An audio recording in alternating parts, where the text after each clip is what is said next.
Greetings, gardeners! Today I'd like to talk story about conversation plants.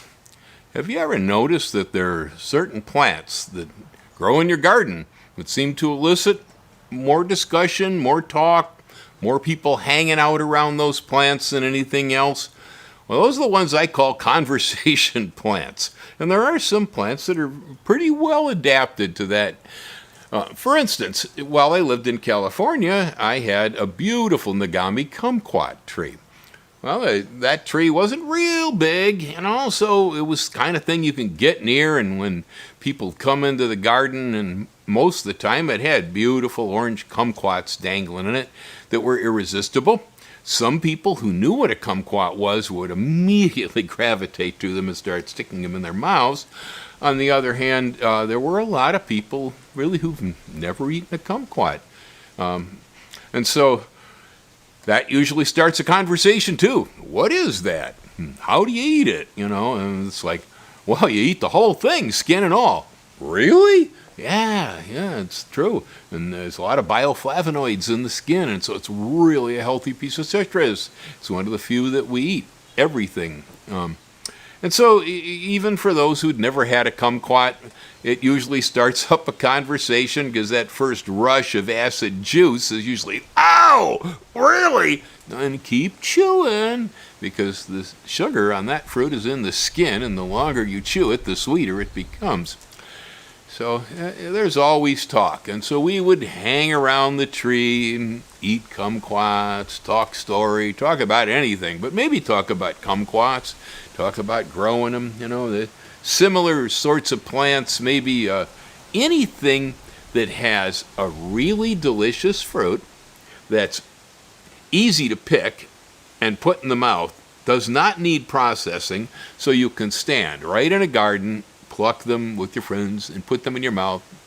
Talk story while you're hanging out over your conversation plants. Some parts of the U.S., like say, up in Minnesota or Michigan or something, well, you can't have a kumquat, but you can have a cherry tomato. Two of the cherry tomatoes that I've grown over the years definitely are conversation plants. And that's the Sun Gold, one of the most popular in the U.S. Very sweet golden tomato. And then the Valentine, which is a olive or grape type. It's delicious. Oh, my goodness. And you can stand around for hours because they're abundant. The bushes load up, And so if you can't have a kumquat, you can have conversation over a cherry tomato. I'm sure there are many other conversation plants. Anybody's got feedback on their favorite, let me know. Generally, I class them as plants that have long seasons, so there'll be, fruit on them for a long period of time, so you have months of opportunity to hang out. Usually plants that are not overly large, so they're not hard to pick, so people can stand right there and grab what they want. Plants that are good to eat the fruit without doing anything besides cleaning the dirt off. Okay, so if the fruit doesn't need processing, and in some cases, like a kumquat or a cherry tomato, I think they're almost better when they aren't processed anyway. They're just great when they're raw and fresh. And so these are the kinds of plants that make for great conversation. Then, of course, there's the plants that are a little bit unusual. Now, some of these can be ornamentals, and you can talk about them for a long time, but you talk about them for even longer when you can pull a piece off, stick it in your mouth, start chewing it, put one in somebody else's mouth, and so you just start feeding them. They're going to hang out. Blueberries, that's a good one. The raspberry, the blackberry, all not too bad. Thornless varieties, so we don't have too much ouch, even strange things, like durian, for instance. Durian, there's a plant that'll elicit conversation. Any of you who have never run across a durian fruit, well, you're missing out on something different, that's for sure. There's talking about durian in public or having conversation over durian is a whole lot like talking about politics because no one can agree. Oh boy, I tell you. I mean, the one guy's going to take a bite of that thing and he's going to go, "Oh man, it tastes like unwashed gym socks." Really, it actually smells like it. The taste is pretty good. And the next one is going to go, "Oh, this is luscious. Oh, this is good." Yeah, so it's really on durian, other plants. I mean, people love to talk about cannabis, but that's not the best conversation plant. Some states it's illegal. Where it is legal, well, of course you could talk about it, but it still has a pretty good value, and I don't know if you want to start talking to people about where your cannabis is at, because here they steal breadfruit, they steal durian, they'll cockroach your cannabis, sure as heck. And so that's something I think I wouldn't talk too much about. But obviously it's a crop that draws a lot of conversation. Sadly, you can't use it on site because it has to be processed. So it's these smaller fruits that you can pluck off and place them in your mouth. Even some of the nice sweet peppers, although most of us won't eat as many sweet peppers as we would blueberries or kumquats or something. But even those can be pretty good. We stand around the ají dulce and the Hawaiian cocktail peppers here in my garden. And folks who've never had those peppers, they usually enjoy a little conversation over the bush. One of the other plants that comes to mind here is Jaboticaba. Oh, how cool. It's a beautiful plant. They're not too big. The berries set right on the trunks, and so they're right there in front of your face. They're delicious. They're delicious, eaten fresh and raw. In fact, the only other thing I've ever figured out how to do with them, really, is to juice them and turn it into frozen popsicle. Fruit juice popsicles are really good from Jaboticaba. But standing around the bushes and talking story over a Jaboticaba bush, it's here on the island. A lot of us who live here, well, we know this thing, but it's still fun to sit around and eat them.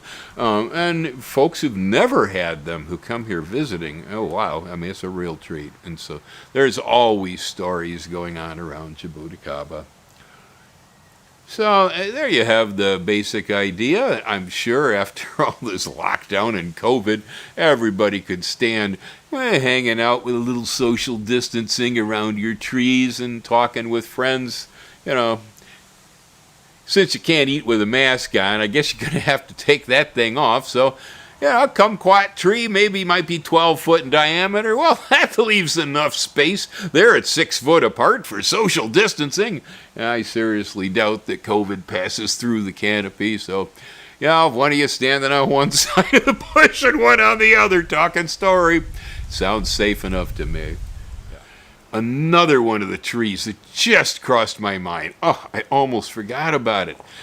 The American pawpaw. Oh, Asamina Triloba.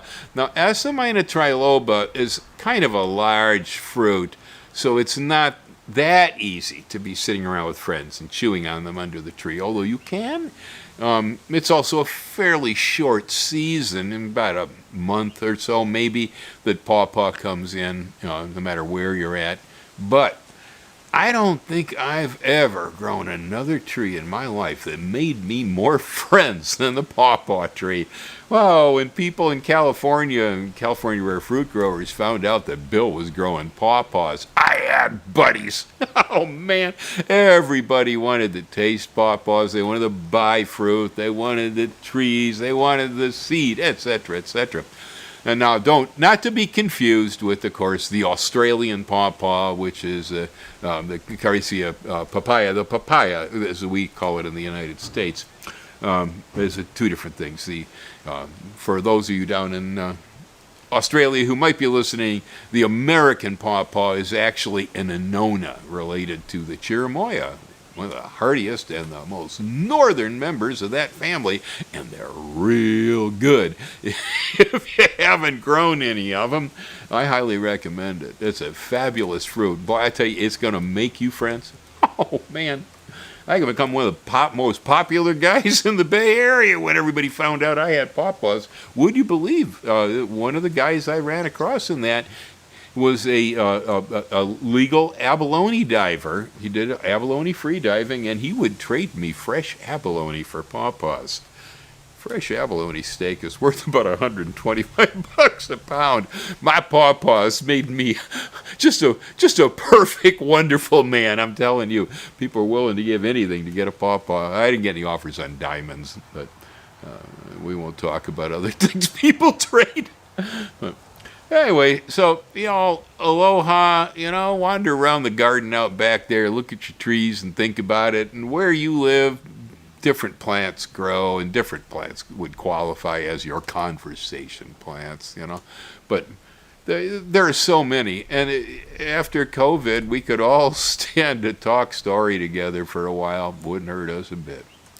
Y'all have a good one. Plant more conversations.